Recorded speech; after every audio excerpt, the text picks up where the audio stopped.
I want to pull this story up. I have to do it. This story infuriated me to no end. Yeah. It's from me. I'm sorry to interrupt you, but this was great. This is important. It's nearby, yeah. Mediaite says Beltway climate protest backfires as video of parolee pleading he needs to get to work goes viral. These people are climate change activists who blocked a highway in Maryland. A man gets out of his car and says, "Hey, I got to get to work. I'm on parole. If I don't get to work, I will be put back in prison." They don't say a word. They ignore him. They don't care. He says, "Please give me one lane. Let me go to work." They ignore him. He starts yelling at him, ripping their signs. The police come in and arrest him. Yep. Here's the worst of it. I saw the video of them pulling these guys off. I thought it was great. I'm like, pull each and every one of them off and move the traffic. He got arrested? He got arrested. And then this guy, Guido Reichstatter, who was there, launched a fundraiser trying to raise $100,000, saying, "Help this man out." He doesn't know who the guy is. He doesn't know the guy's name.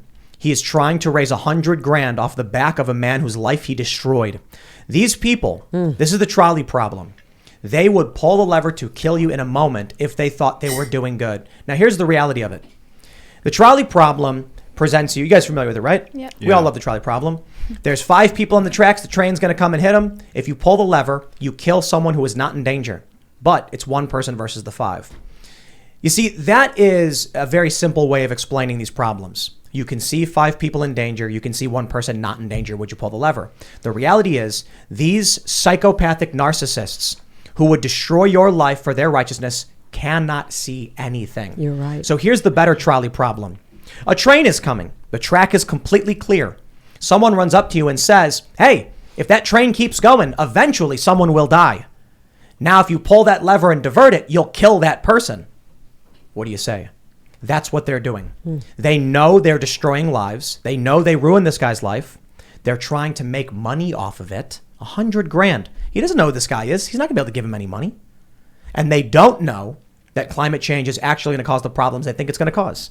No one is smart enough to predict exactly how it will play out. Well, and their solutions to climate change are going to cause even more drastic and horrible problems for the world, I believe. So they don't really care about people at all. And they don't care in the same way that these Biden, I guess, voters who just hated Trump don't care about outcomes for people. Exactly. And then the fact that this man launched a GoFundMe seeking $100,000 is the perfect example of who these people are. They don't care. They hate Trump, and they will try to make money off you. Mm-hmm. That's so brutal. So Greta Thunberg. I didn't know that had gone on, that the man was on parole. He was going to a job he had to show up at, or he was going to get thrown back behind bars. If he didn't show up to work on time, he get thrown in jail. And he didn't drag. I saw the video of him like grabbing a sign, but do they just not get out of their cars and just pull the people off the street because it's a type of assault? I saw a woman there too, and I was actually going, "Bravo! Get these people off the road and allow people to get moving." Yeah. They may not have to work, or they may want to sit home, and they may want to cause trouble, but people have lives to live. They have children to feed. They have mouths to feed at home. You know what this is? First, I respect nonviolent civil disobedience. They want to come and they want to block the highway. Bravo, do your thing. You got your attention. Congratulations. The police should then come in and arrest them within a matter of minutes, clear the road. You've made your point. You got arrested. You cause a traffic jam, but everybody carries on, and it's a minor inconvenience. The police were not doing anything. Well, the cops were letting them there's stay not a there. lot. Also, they've defunded the police. The same people want to defund the police. I didn't mind that somebody pulled them off the road. They didn't do it in a violent way. It's like, dude, this is a road for traveling on. Take your protest. We get the idea. Move it along. Right. I didn't think pulling these guys off the road was an act of violence when you've got thousands of cars backed up. And the cops just let them sit there. So I'll tell you something. Let's ramp up the fear. So you see how they treat this one man. They destroy his life. They try to make money off it. Greta Thunberg famously said, "We want to end fossil fuels now." Paraphrasing. "We don't want to wait till 2030. We don't want to wait till 2023. We want to end it now." Do you know what would happen if we shut off fossil fuels like that right now? I think the estimate is 60 million people die overnight. Wow. Yep. I would think that everything would collapse. Without fossil fuels, we don't have electricity. We don't have plastics. Plastics are built from oil, man. That's right. But the immediate reaction is, without oil, if we just stopped all use of oil right now, First, diabetics. They're done because insulin is kept refrigerated. If they can't get power, if they don't have some kind of alternate way of backup power, they die. Many people are reliant on heat from fossil fuels. In cold climates, older people, they die. When you get these activists like Greta Thunberg, who outright ignore countries like China or India and just rag on Europe and the United States, say they want to end it today, you might think, oh, she's just ignorant. If only she knew that what she was proposing would kill millions of people, she would not advocate for it. No, she would.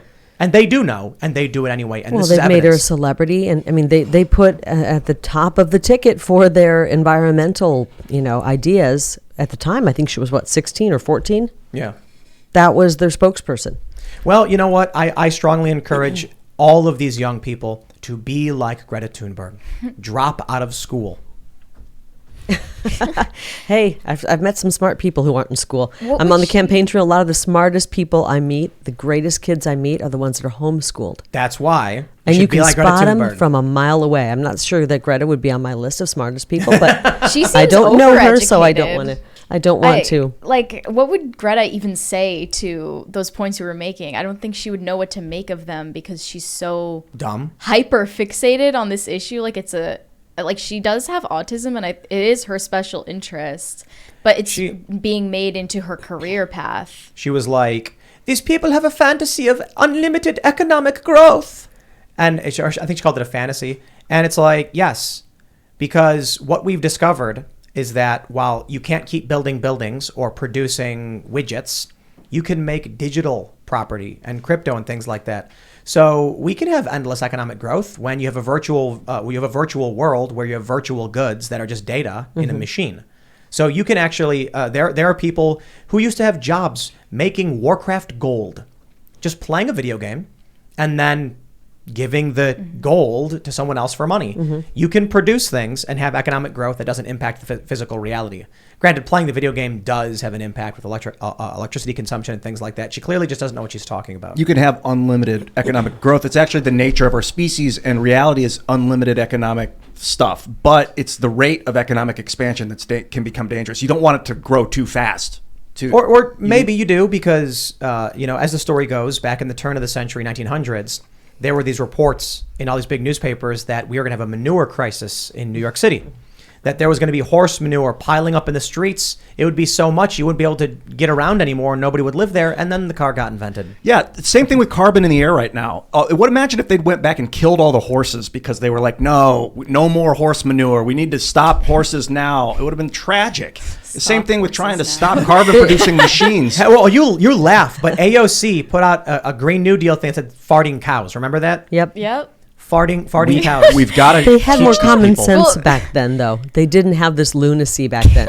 I think if we can I like Alexandria Ocasio-Cortez because I feel like she's at least a real person, whether or not she's misguided or not. No. She's at least like a real normal person. But like, if you talk to her about carbon recapture tech and you lay out the graphene production in the industry that we could create, I think you could bridge a gap between climate activists and national industrialists.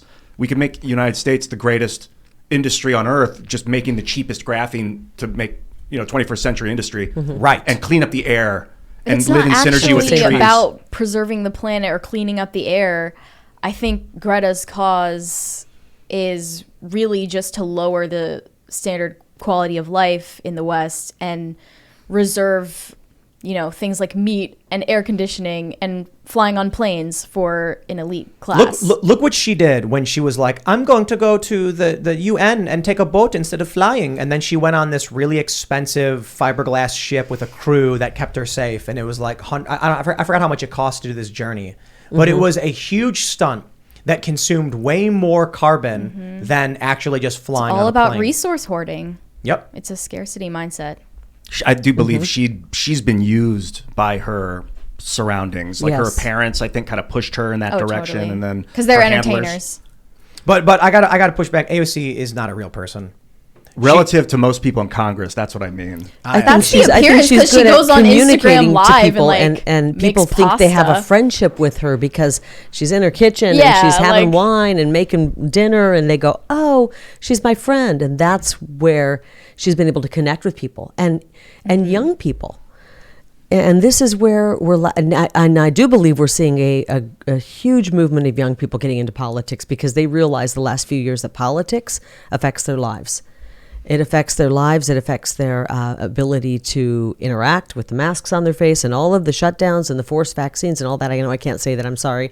But, she was able to get young people involved in politics. I think she is leading them astray. But what we're seeing now is a huge movement of young people. And I think they're becoming conservative because they're looking at who tortured them the last 3 years. Which party was torturing them? Who was behind some of this? And we're seeing it in our campaign. We're seeing a lot of young people coming in and getting involved. I think they're going to vote in droves, actually. Well, Mary, you're a young person. What do you think? Well, the left has obviously outdone the right by miles in having their finger on the pulse of culture. And the right is only just now catching up.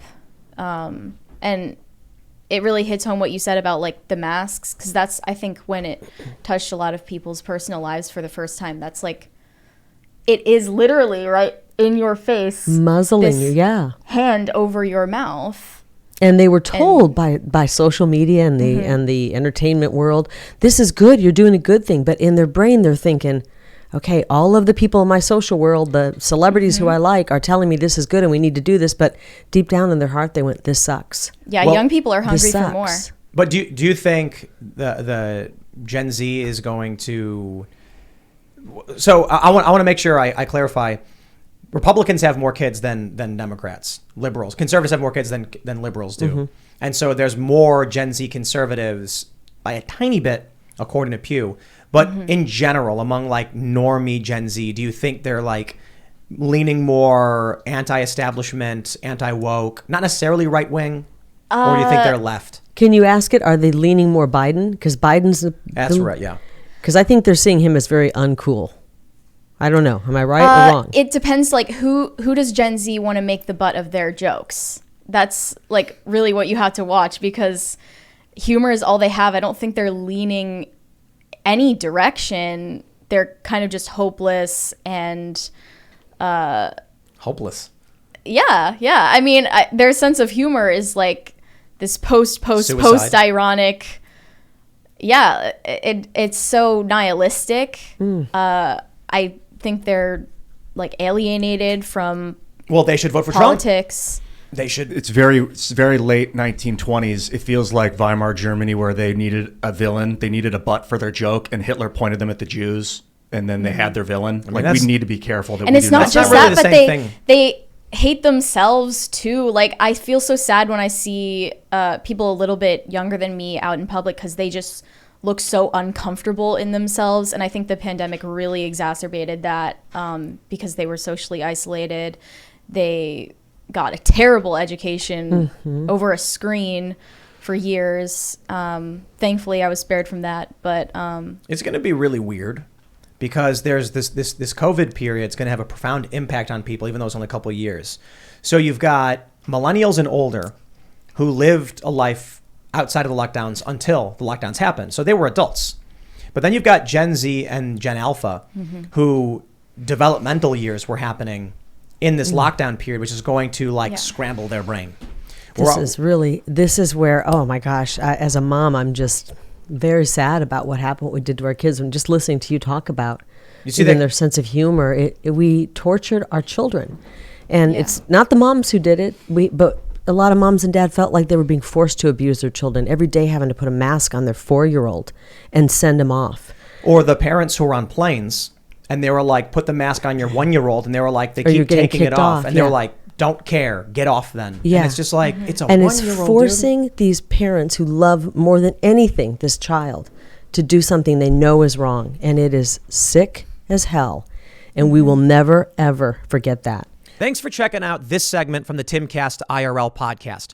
But if you want to check out the full show live, tune in Monday through Friday at 8 p.m. And if you want more special access content, head over to timcast.com and become a member. Your membership helps sustain this company, keep our journalists employed, makes this show happen, and you will get access to exclusive members-only segments of the Timcast IRL podcast, and there's a massive library to check out. So again, go to timcast.com or tune in Monday through Friday at 8 p.m., and we'll see you all there.